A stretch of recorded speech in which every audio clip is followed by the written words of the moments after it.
Welcome to this Big Data China event. My name is Ilaria Mazzocco, and I am a Deputy Director and Senior Fellow with the Trustee Chair in Chinese Business and Economics at CSIS.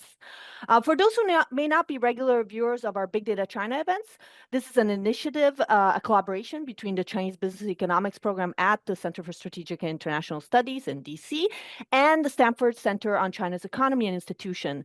And the project aims to bridge the gap between academic research and the policy world.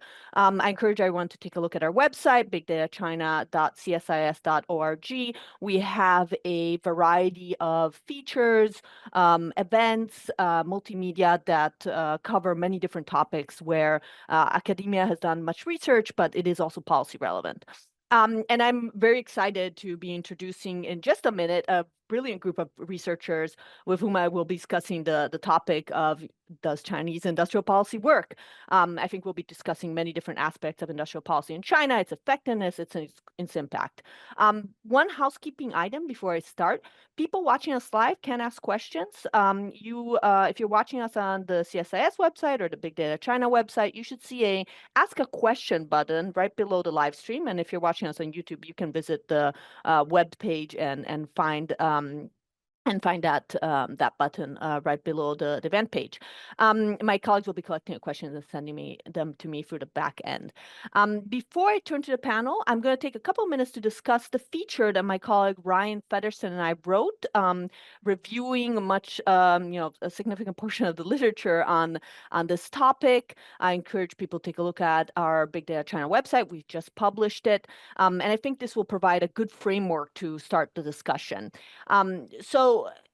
As a starting point, the reason why we wanted to do this feature and take a look at what academics were saying is that in DC, there's a sense that China always wins.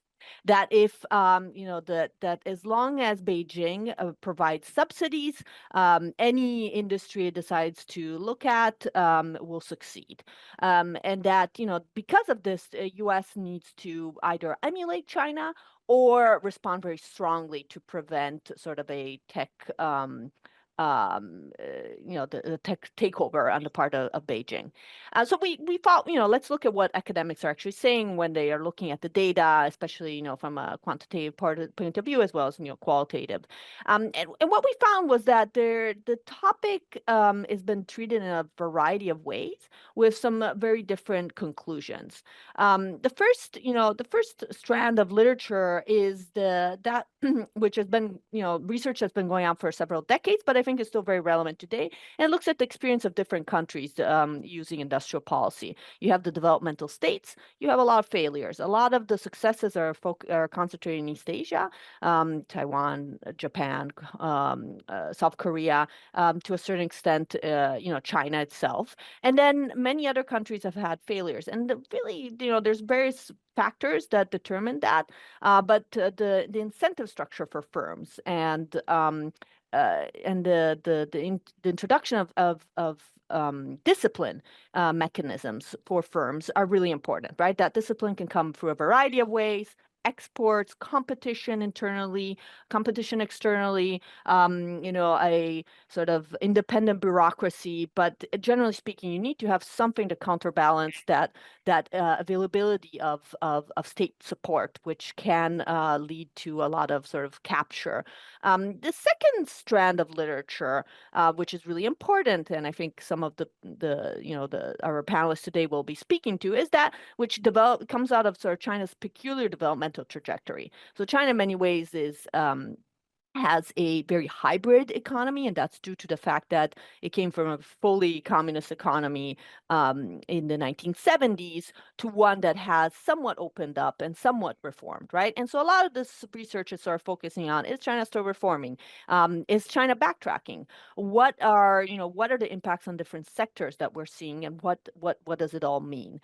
And then thirdly, I think very interestingly, and I think especially in recent times, we're seeing a rise of of studies that are interested in learning lessons from China. And that's especially in those industries where China's been so successful, like clean tech specifically, right? EVs, solar panels.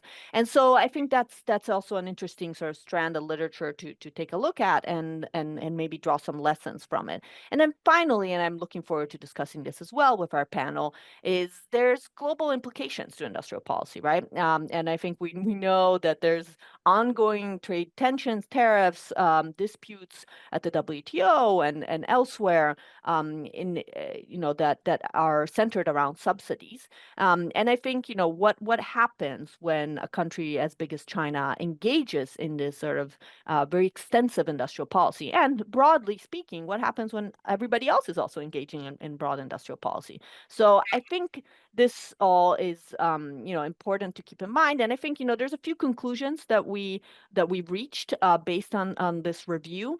The first is the type of technology matters, right?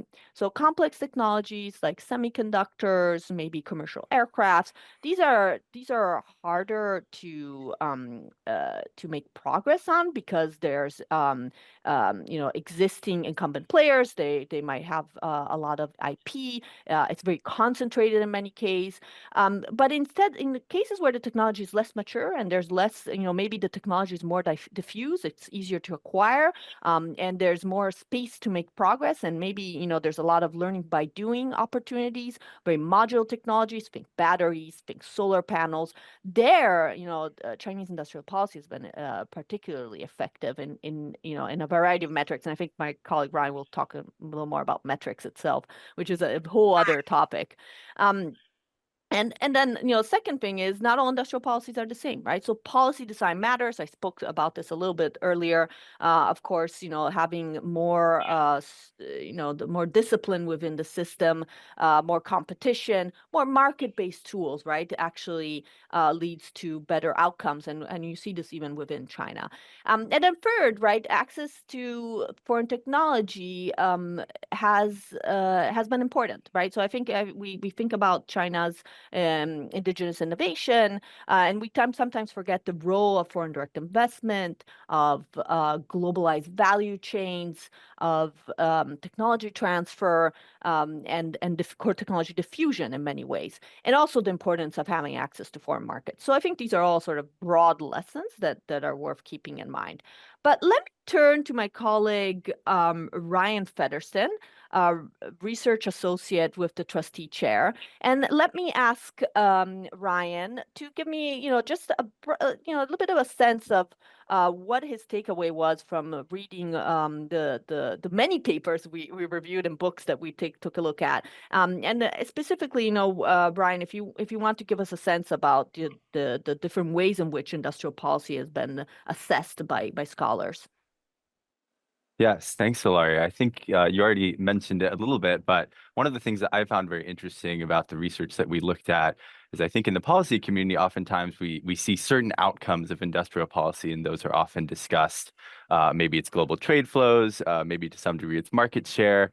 But I found that the academic research really looked at a really large variety of ways that you can measure the success of industrial policy, everything from market share, industry revenue, measures of innovation like the total amount of patenting, all sorts of different measures. And so that is one challenge with the research is that you can look at the total amount of money spent in industrial policy, but that doesn't really give you a sense of how effective it's necessarily been. And so that was something I found particularly interesting. And there really are a variety of ways to evaluate the question of effectiveness. And depending on which one of those variables you look at, you could draw very different conclusions about exactly how effective a given policy was. I think all of the different case studies that we looked at in the feature kind of provided different windows into that sense of measurement as well. So, for example, we featured research done by Panle, who's on the panel, and some of her colleagues on shipbuilding. In that case, there was a large amount of policy support. There were multiple types of support, everything from entry subsidies that focused on getting firms to enter the market to investment subsidies. But you know, a lot of that policy ended up being incredibly wasteful.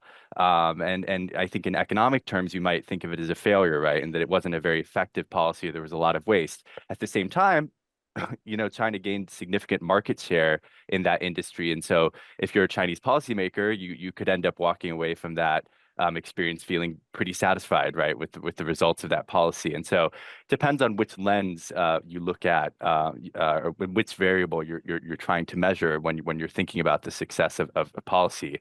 I think electric vehicles is a similar one where it was interesting for me when we looked at some research that was done maybe a decade ago.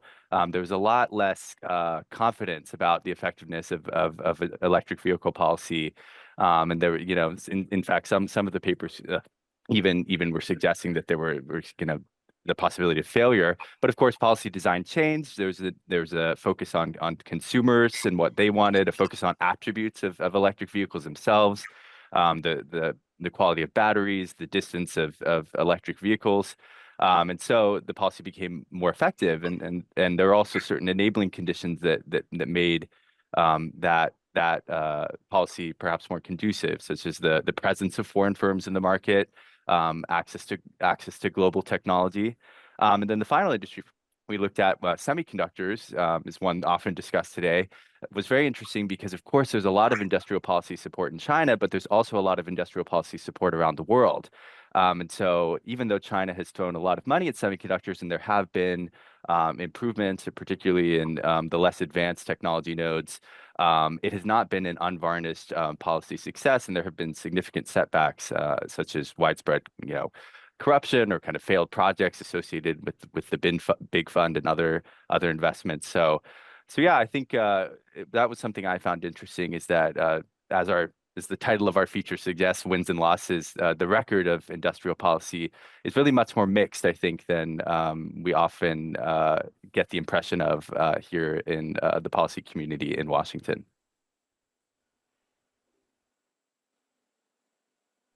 Great. Thank you, Ryan. I think it's important to highlight that the definition of success matters, right? And that policymakers may have different definitions of success, especially at a time when, you know, national security concerns and economic security concerns sometimes trump the sort of commercial, traditional economic metrics and objectives.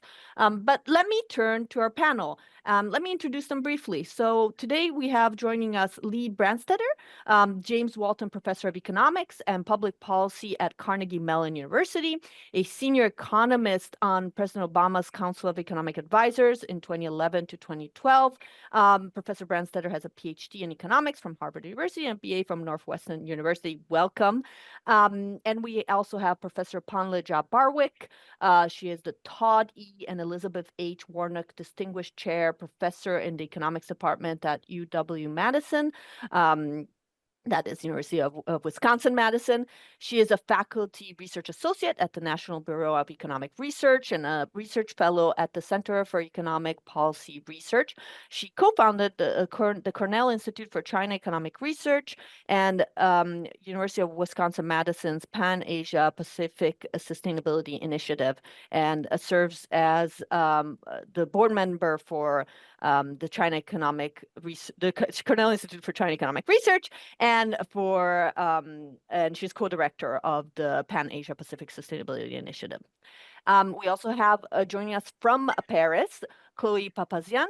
She is a trade policy analyst with the Trade and Agriculture Directorate at the OECD since 2021. She holds an LLM in European Legal Studies from the College of Europe and a PhD in law from the European University Institute in Florence, where she worked on the interplay between climate change mitigation subsidy and the WTO agreement on subsidies and countervailing measures. Before joining the OECD, Chloé also worked for a research institute on the legal and policy implications of Brexit from a trade perspective, and for a law firm based in Brussels, focused on trade-related issues. Finally, we have Gerard DiPippo. joining us from DC, I think. He is senior geoeconomics analyst for Bloomberg Economics. He was previously a senior fellow here at the Center for Strategic International Studies, a good colleague. We also co-authored a paper that is relevant to today's discussion on industrial policy with also our colleague Scott Kennedy. He previously spent 11 years in the U.S. intelligence community, and welcome to you all. Let me start with Professor Lee Branstetter.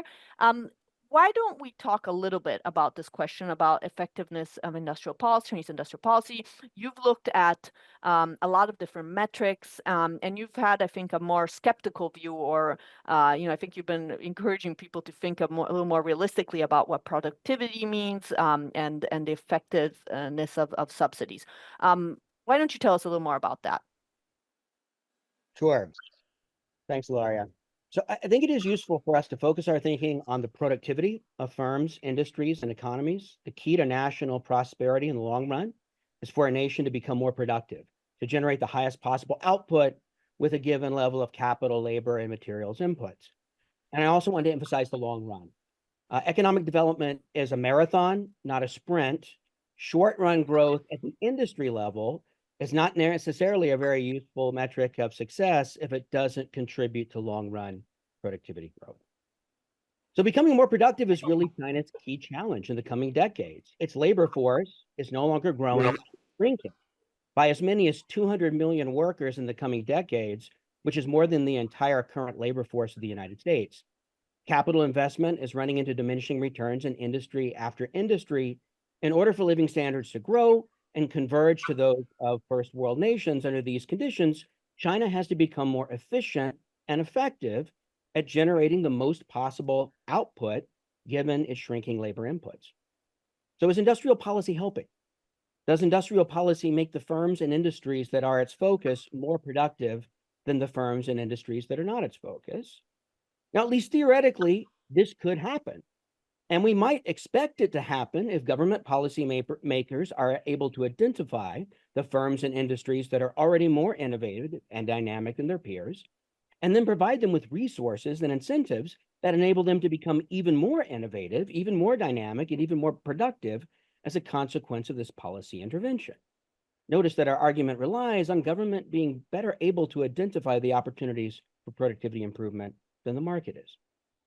Is that what is going on in China today? I think, for the most part, no. In my research, I found that firms and industries receiving policy support and intervention, as I measure it, and as my co-authors measure it, tend to be relatively less productive than firms that don't. And after receiving this support, the firms that are the recipient become, if anything, even less productive in relative terms than they were before receiving the support. And even if we focus on subsidies associated with the Made in China 2025 policy initiative, we see no statistical evidence that the support leads to higher productivity or better innovative outcomes. Now, this doesn't rule out the possibility that there are a handful of successes, but on average, the impact appears to be a negative one.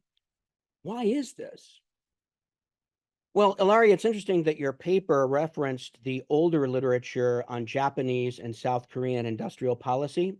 I think I may be the only person on this panel who's old enough to have actually participated in and contributed to that old literature on Japanese industrial policy. And what that literature found, as I read it, is that Japan's industrial policy mandarins back in their heyday were actually no more successful than China's have been on average. Japan did not pick winners any better than China is doing today. There was no more correlation between Japanese policy support and productivity than there is in China today.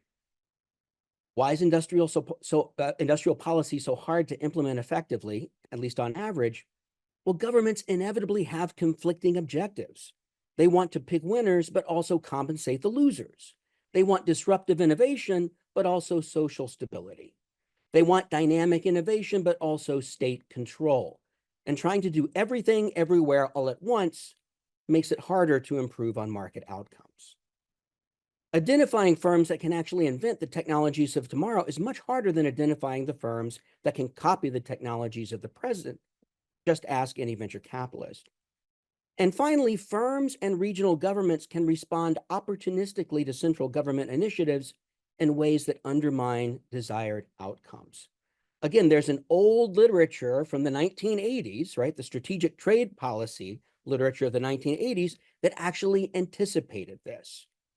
Papers by authors like Horstman and Markuson and Eaton and Grossman, some of whom are sadly no longer with us, predicted that industrial policy could lead to a wave of inefficient entry that undermines the national benefits from industrial policy. And of course, decades later, brilliant empiricists like Panle Jia Barwick have quantified that in the context of China. Okay.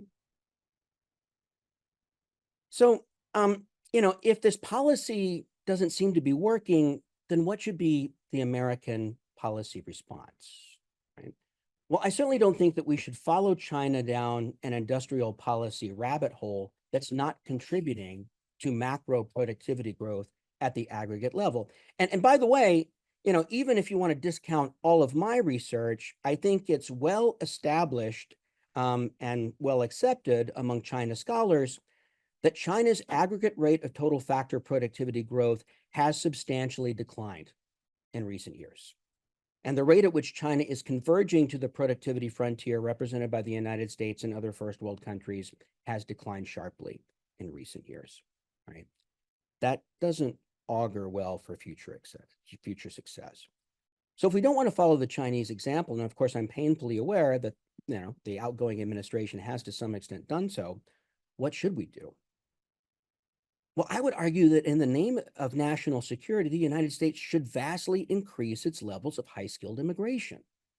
One of the most powerful advantages the United States has in any kind of competition with China or anyone else is our attractiveness as a place to do business, to study, to do research, to invent the future. There are tens of thousands, hundreds of thousands, millions of very highly skilled entrepreneurial people who would love to exercise their talent in the United States if we would just give them the opportunity to do so, right? And the fact that we turn away so many of these outstanding, highly productive, innovative individuals is probably one of the most amazing own goals in the history of international competition. And of course, anything that future presidential administrations would do that would make the United States less attractive as a place for highly skilled immigrants to go to is going to deeply undermine America's own future prospects for innovation and productivity growth. So increase high-skilled immigration. Secondly, I think the United States should increase government funding of pre-commercial basic science. And of course, as Elon Musk and others consider ways to cut trillions of dollars from the government budget, I'm very worried that one of the things that will cut is expenditure that has been among America's most successful investments in the future, right? Funding by the science agencies in university-based research that has actually laid the groundwork for major industrial advances like those in AI. So it's important that we invest in this, but that we not put all of our eggs in the currently fashionable baskets. We spread it around, because what we learned from technology history is that the currently fashionable cutting edge areas were not always the places that venture capitalists were investing in, and they won't always be in the future. The locus of technological opportunity can and does move, and we need to be prepared for that movement. Finally, I think we should aggressively seek to integrate US firms and workers into global supply chains that include our allies and partners. China may and perhaps will grow larger than the United States in absolute economic size, but it's very hard for me to imagine it growing larger than the entire Western alliance, especially if we define the Western alliance broadly to include the East Asian industrial democracies and other advanced industrial democratic countries.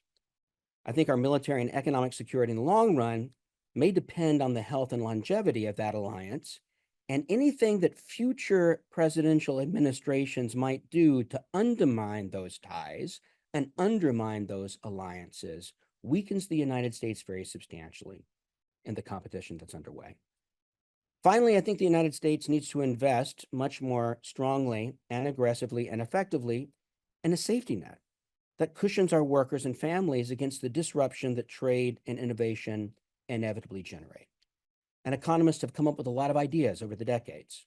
Wage insurance, a vastly expanded earned income tax credit, an intelligently designed child tax credit. There's no shortage of good ideas that could be implemented that could pretty cost effectively cushion that minority of workers upon whom the burden of disruption inevitably rests. But I don't think that industrial policy is the path forward. And if anything good might come out of a turning of administrations, it might be a turning away from policy initiatives that I'm quite concerned are not going to generate outcomes and contributions to aggregate productivity that are commensurate with their costs. Okay, in the interest of giving my plenty of time to comment under time. Thank you. Great, thank you so much. I think that was really useful as a starting point. I think everybody will have much to say to that and on their own. I will say, I think it is sometimes frustrating that we talk so much about industrial policy these days, and we forget that innovation policy and productivity policy can be much broader, right? And that there's some fundamentals that you need to get right. And actually, that was one of the findings, is that looking also at China, is that some of the industries that have done well, it's not entirely clear that it's just government support, right? It may actually be very entrepreneurial companies. It may be that they got the fundamentals right in some cases. So let me turn to Professor Jia Barwick and ask you a little bit to talk a little bit more about this question of industrial policy and how to measure the effectiveness, or what effectiveness you have seen and failures. And I would just note that you've done very impressive work across a variety of different sectors, right? We cited your work on shipbuilding. You've done a lot of work on EVs and a variety of other topics as well. So why don't you give us a bit of a sense of how you're looking at this issue? And I'm going to encourage everybody to take maybe 3 minutes or so to answer, so that we have enough time for a discussion later. Thank you. Thanks. Thanks, Ilaria. So as you mentioned, I have studied shipbuilding, the traditional auto sector, and recently I've been focusing on electric vehicle sector, not just in China, but globally. And to give you a summary, as Lee has pointed out, the industrial policies aren't always a success, depending on the benchmark. And I want to mention that industrial policies are inherently complex. We have a lot of policy instruments that can be used, and the settings are also very complex. Technologies are different, firms are different. The implementation of industrial policies are also very important. So in some of our work, we highlight that how you implement industrial policies, even if the instruments are identical, can make a big difference. For example, in China, we show that in shipbuilding, early on, this planned subsidy to every firm is vastly wasteful and attracts rent-seeking and entry of inefficient firms, and essentially later on went belly up when the aggregate environment is not so favorable. And then what China did, to China's credit, the policy was quickly changed in response to some of the negative consequences, and the government shifted support toward firms that are more efficient. For example, they essentially shifted away from entry subsidies, which are wasteful, to investment subsidies that are much more likely to be taken up by efficient firms, firms that have a long run horizon, long-term objective, that are, essentially will be more likely to take up investment subsidies or production subsidies. So then the policy Even though it's the same, industrial policy targeting to shipbuilding has improved the effectiveness, both in terms of output, revenue, and to us, welfare, how much additional surplus is generated improved significantly over the course of the policy. And so essentially, we're trying to argue that their industrial policies are inherently complex, and how you do it, targeting or incentivizing more efficient firms to participate. And later on, I will talk about EV, where innovation and learning by doing are important. Essentially, induce additional benefits generated would be very important. Timing is also very important. Here we show that most of the policies are pro-cyclical, which are wasteful, because when the industry is already at full capacity, expanding more is very costly. Counter-cyclical policies, on the other hand, would essentially utilize the underutilized resources. So our study at China's traditional auto industry, which is a quid pro quo policy that was at the forefront of the US and China tension in 2018, and a key justification for the Trump administration to impose tariff. So we essentially followed the auto industry from 2001 to 2014, where China's passenger auto sector took off. And we had very detailed measure of their qualities for all vehicles produced in China. So the policy, the quid pro quo, was essentially put in place to incentivize technology transfer from foreign firms and to the domestic partners.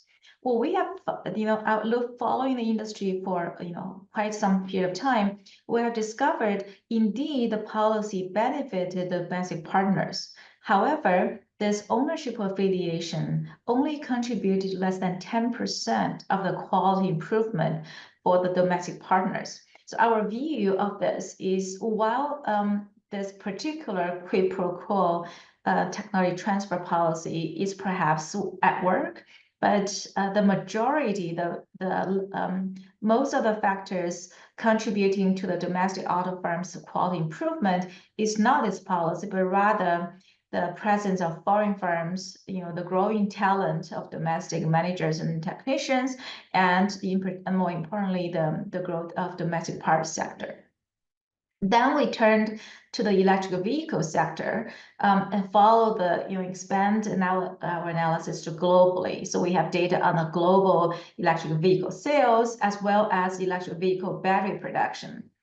There, the picture is very different, where we showed that, so we started from 2013 to 2020, when China's EV production as well as the battery production was about to take off.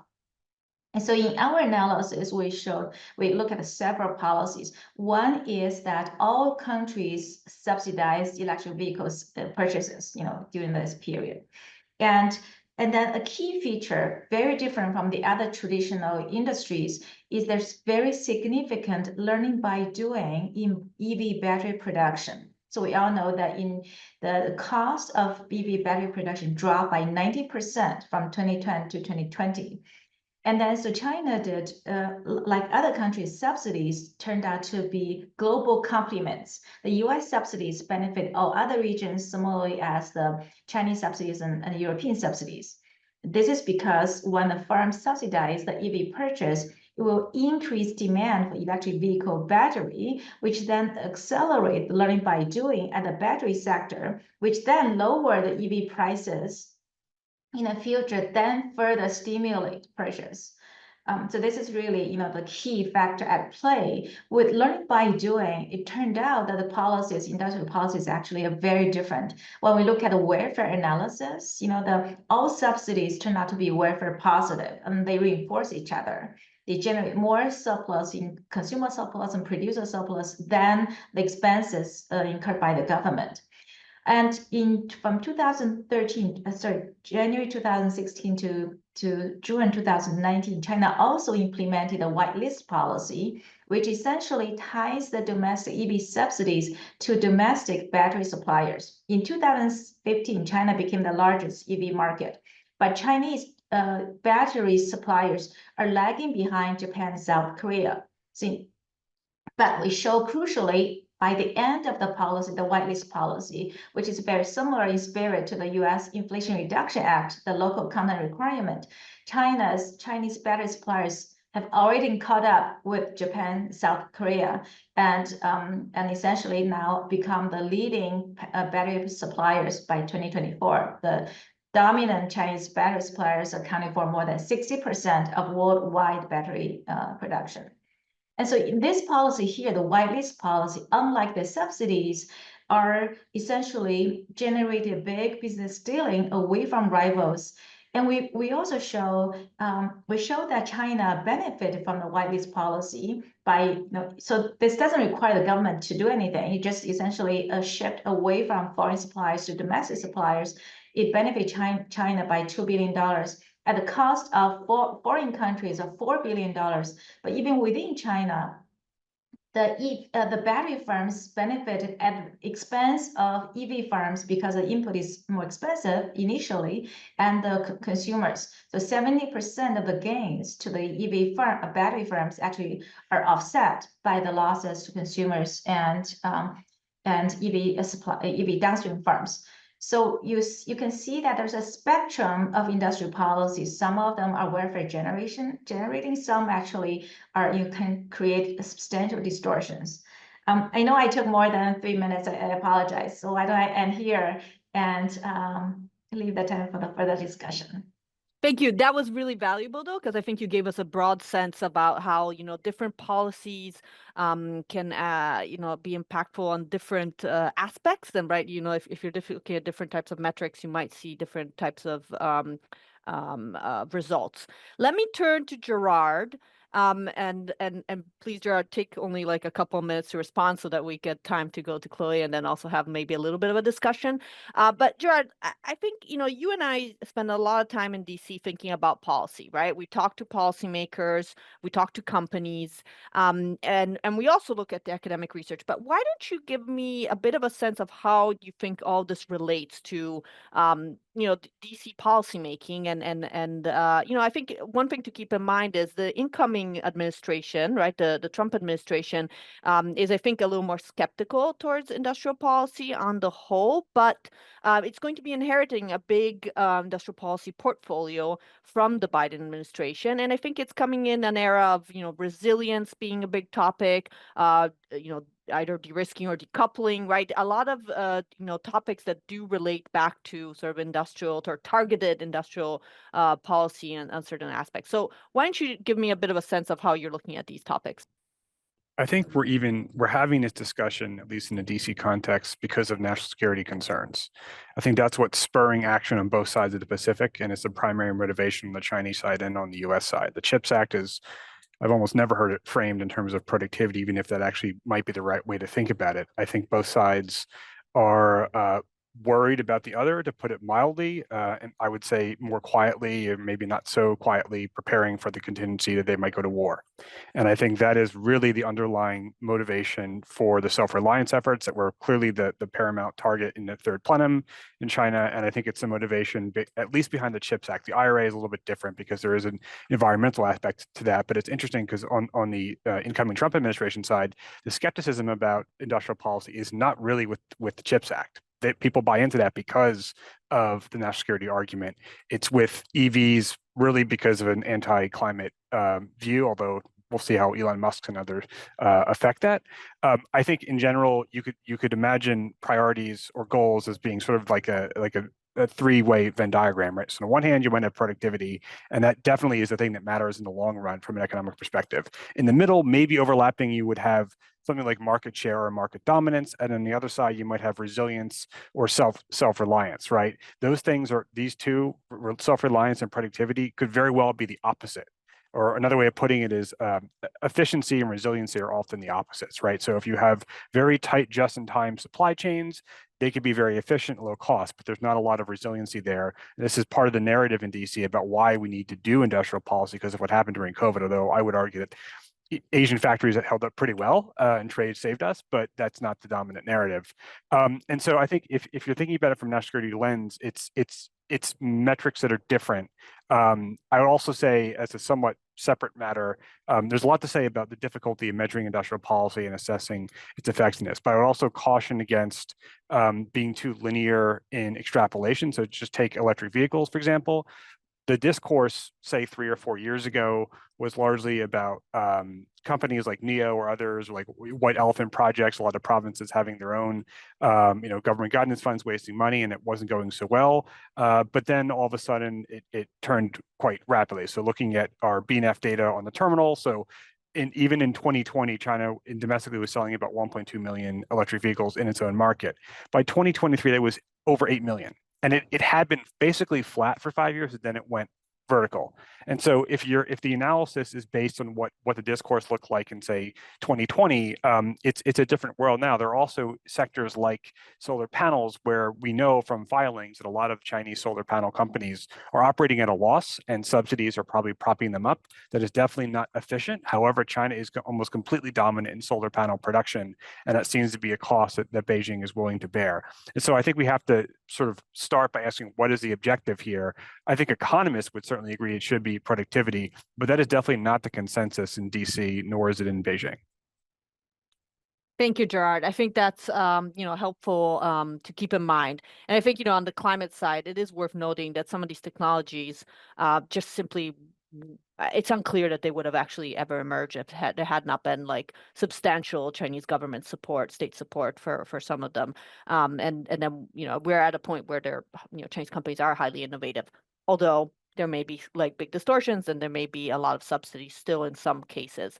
And to that point, let me turn to Chloé Papazian, who is at the OECD and is thinking a lot about trade and subsidies and and how those the interplay of all those. So let us move away from Washington and more towards sort of the multilateral side of things. Chloé, let me pass it to you and let us talk a little bit about what the impact of industrial policy is more broadly on the global system.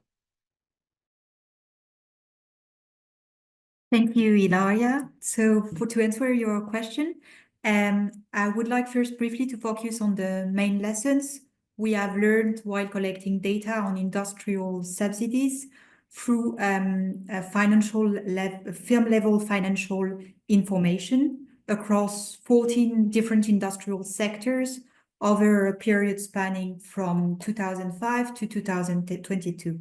In a second time, just as you mentioned, I would like to point out the empirical challenges that these main lessons pose for any work measuring the trade impacts of such industrial subsidies.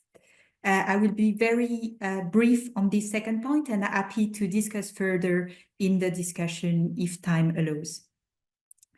So as regards the lessons we have learned while collecting data on industrial subsidies, we have now such information for more than 480 companies listed and non-listed in 14 different industrial sectors between 2005 and 2022. And this data collection efforts has enabled us to draw some key lessons on industrial subsidies, notably in China, and I would list 3 of them. So first, both OECD and non-OECD countries use subsidies in the form of grants, income tax concessions, and below-market borrowings. Yet what we have seen is that China-based producers have been the largest recipient of subsidies across the various industrial sectors we cover throughout the period. One important point we would like to make is that governments, including in China, make use of the 3 types of instruments we quantify to support industrial firms. This underscores that to the extent possible, all 3 instruments, grants, income tax concessions, and below-market borrowings, should be, in our view, included in empirical studies in order to avoid wrongly attributing outcome caused by subsidies to other factors. And this resonates to what Panle has been saying on the complexity of and the inherent complexity of industrial policies.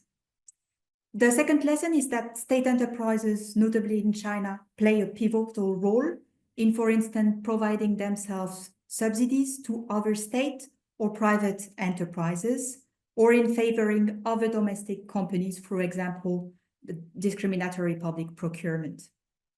The third lesson, and again, this resonates with what Panle has been saying, is that subsidies received by industrial companies often form part of an ecosystem of measures and policies that may exacerbate the effect of subsidies on recipient companies. And by ecosystem of measures and policies, we mean two different things. First, subsidies, notably in China, may occur at every stage of the value chain. This may imply that a given industrial product may benefit not only from the subsidies received by the producer itself, but also from cheaper input from its suppliers who have received subsidies themselves. It remains, however, difficult at this stage to measure the extent to which subsidies received by a company at the upstream level of production trickle down to companies located at the downstream level. Beyond what we may call this subsidization chain, another point about this ecosystem of measures and policies is that often measures other measures accompany producer subsidies, such as trade barriers, including import restriction or export restriction, market access restriction, including an obligation to form a joint venture with local producers, consumer subsidies with local content requirements, or weaker regulatory rules. So these various lessons we have learned shed light on the empirical challenges attached to measure whether industrial subsidies are a success or a failure, and what is the global impact of such industrial subsidies. Perhaps two very quick points here is the fact that to understand the impact of such industrial subsidies in a given country, in a sector or across sectors, you need to identify first and quantify first this ecosystem of measures. And this might be difficult due to, at times, the persistent lack of transparency surrounding some subsidies measures, including measures we do not cover yet at the OECD, such as the provision of below-market energy or the provision of below-market land. And second, this ecosystem of measures to which I referred earlier pose important challenges for identifying the impact of any given measure in isolation from all others, including when supports builds along the value chain. So I think I will stop here to allow a bit of discussion, and happy to discuss further. Thank you so much. I think that's, that provides sort of an interesting, broader perspective on what the impact is. But let me try and sort of draw a few threads that have come up from the conversation here, right? We have, evidence that perhaps industrial policy has, in the long term, doesn't bring those gains in productivity that are necessary, and could lead to, to a lot of wasteful and ineffective results, right? Then we also have, sense that maybe there are some, maybe it's not effective on productivity, but it can have other maybe more positive effects, right, on welfare, and that, if you design policy in a certain way, if you are more flexible, you can have some better results, especially maybe at the sectoral level. Maybe your outcome, especially if you're trying to achieve sort of specific outcomes at the sectoral level, right? Like acquiring market share and or innovation on certain types of technologies. And then I think then that ties into maybe what Gerard was saying, where governments aren't necessarily thinking about productivity, and maybe they should, right? Maybe this is a problem, but they're not necessarily thinking about that. They're thinking about resiliency. They're thinking about redundancy, right? Which is absolutely the opposite of efficiency, but they're doing so for national security reasons, which sometimes are hard to argue with, right? Because it is national security. And then, that then brings us to the question of, well, what happens to our whole, what happens to the rest of the world when large economies, and, China obviously being such a massive economy, is engaging in widespread industrial policy.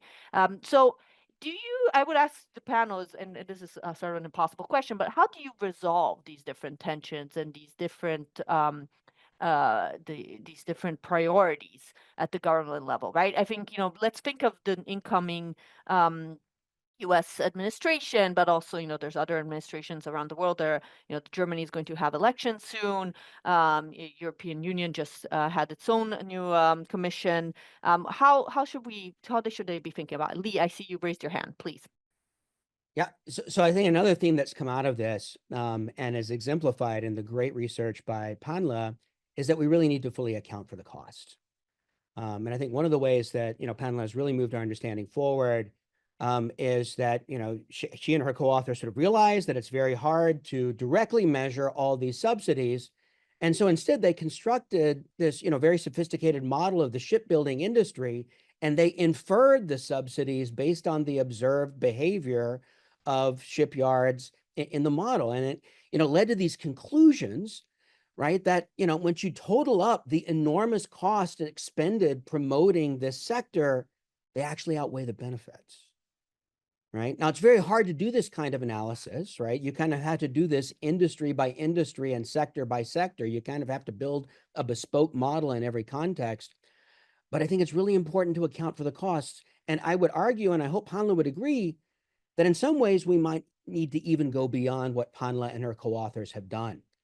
For instance, if Chinese industrial policy leads Western countries to retaliate against China, then that needs to be factored into the cost, right? And I don't want to make China solely responsible for the breakdown of the global trading system. There's plenty of, blame to go around, but it certainly bears part of the blame, right? And I can't think of any country that has more to lose from a breakdown in the global trading system than the world's largest exporter of manufactured goods, right? And we're in a world where, FDI inflows into China have collapsed from an all-time high of, $340 some odd billion in 2021 to negative $5 billion in the first quarter of 2024. Foreign venture capital investment in Chinese startups has collapsed. Foreign investors are pulling their money out, right? I mean, these are huge costs to China. To what extent could we attribute them to Chinese industrial policy? Certainly not the only factor, but it is a factor. And I think once we factor in those costs, right, then it becomes even harder to come to the conclusion that these policies have generated a net benefit. Yeah, so account for the costs. Thank you. And I think that's worth noting. I mean, there's excellent research by Meg Riffmeyer, Kelly Tsai, and Margaret Pearson looking at how, in economic policy and economic security policy in China, national security objectives in China have actually made China in some ways less secure because it has triggered sort of global responses to it on the commercial side of things. So I think that speaks to some of the points you've been making. But let me put it to this, right? And I don't know if Panle or Gerard or maybe Chloé wants to respond to this. It's true that maybe shipbuilding it has the cost outweighs the benefits, and yet this does put China in sort of a special position in on a national security front, right? And in Washington, it's certainly raised a lot of concerns, right? That China has this dominance over shipbuilding. So I think that does, I'm sure there are people in Beijing who think the cost was well worth it because it's given China such a lead in what is a pretty strategic industry, right? I don't know if anybody has thoughts on that or how to. Yes, Gerard, please. I think shipbuilding is a good example because it's capital intensive and it's slow to change. And in where it succeeded in Japan and Korea and in China, there were industrial policies in all cases. In the US, you're right, at least in DC, there is a lot of concern about China's dominance in shipmaking. And that's both commercial shipmaking, which is the vast majority of volume, but also on the defense side. In the US, I think that the discourse is digging into this a bit more, that the U.S. lost what was sort of left of its residual shipbuilding capacity when the Reagan administration got rid of its cost differential subsidy, which is to say it ended a rather inefficient and expensive industrial policy. Nonetheless, we still have things like the Jones Act, which I think is economically stupid, but it exists for a reason, whether you like it or not. And at the end of the day, we're still getting back to the point where we are today, which is the US has basically no commercial shipbuilding capacity. And even our naval shipbuilding capacity is far less than even our own current demands, including to meet requests by say, Australia for subs and other things. The solution to that is almost certainly industrial policy, or you could say it doesn't matter, right? I think a broader point is that when we talk about objectives, we have to say, what are the objectives and why should they be the objectives, right? So if you think that productivity should be the only thing that matters, you can certainly make that argument economically. But if you also think there are legitimate national security concerns on both sides, I think that substantially muddies the discourse. And I think we have to basically either say the national security concerns are not that big of a deal, or they're overblown, in which case you could say, okay, let's focus on this other thing, or you say, actually, they are a big deal, in which case we've moved the conversation in a different direction. I see, Lee, but yeah, I wanted to give the chance to Panle and Chloé to also sort of comment, and maybe, you know, and maybe if Chloé can also, I mean, Panle and Chloé can also sort of think about how to move forward on some of these issues, right? What are actually sort of some potential solutions that policymakers could take into consideration? Panle, you can go first. Okay, so you know, my colleagues and I have looked at the shipbuilding industry going back 150 years worldwide. And I think for every case we examined, particularly the successful cases, they're all supported by government, you know, some kind of government policy. There are also failed attempts. So it doesn't mean that the US tried and failed, Brazil tried and failed, and South Korea tried in the 60s and failed, and then succeeded in the 70s. But I think it's quite clear that other considerations, in addition to economic arguments, are important for the government policies. And in our analysis, we show that there's a couple of dimensions we can't really measure and model, you know, in the empirical analysis. One is the benefit from trade. Indeed, you know, Chinese subsidies generated a trade volume that's 10 times larger than the subsidies. And so you know, how do you quantify the welfare benefits from that? We also show we can't argue causality, but we do show that military production of ships also increased by several folds, you know, during this period when China implemented industrial policy. So indeed, I agree that industrial policies are not just motivated by economic considerations. So that's the first thing I want to mention. The second, I also want to argue, I'm not a proponent of industrial policy. I'm also not saying we can't do it. I think there's a way to do it. And it's not, that's what I said in the beginning. It's so complex that even the same policy, if you do it differently, if you implement it differently, either the timing, either the targeting, the punishment, reward and punishment can make a big difference. That's what our analysis have shown.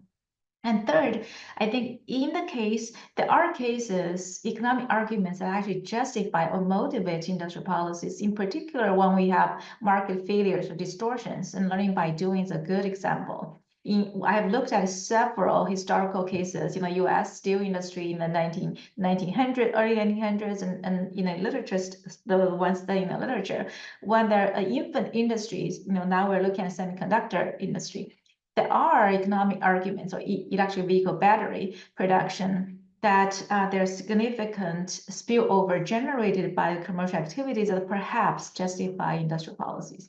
But I want to, have a cautionary tale, which is how you do it can make a big difference. Even if the policy is motivated by good economic argument, but if it doesn't implement well, it can still lead to, disastrous outcomes.